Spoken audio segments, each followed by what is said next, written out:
Demokratët synojnë të përfitojnë mandatin e 14 në Tiranë nga procesi i rinumërimit të fletëve të votimit të qarkut më të madh të vendit. Drejtuesi politik i Tiranës për Partinë Demokratike Belind Kolliçi tha në një intervistë për RTSH se votat e demokratëve janë grabitur sipas tij jo vetëm nga Partia Socialiste, por edhe nga ajo mundësia e Agron Shehajt.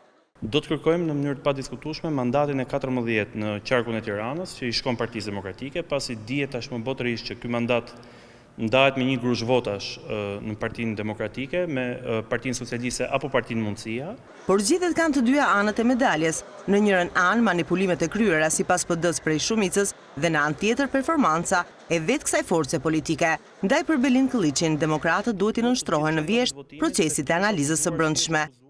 Do duhet që edhe ne vetë të ulemi me njëri tjetrin në forumet e Partisë Demokratike për të diskutuar dobësitë, problemet, hapësirat për të përmirësuar dhe pa diskutim për të hapur edhe më shumë dyert për të rinj dhe për energji të reja në Partinë Demokratike.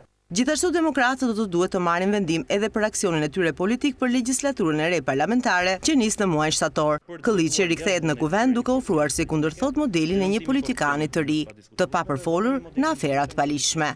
I një personit pa kapur as nga bandat, as nga krimi, as nga interesat ekonomike të Partisë Socialiste apo të biznesmenëve të Partisë Socialiste.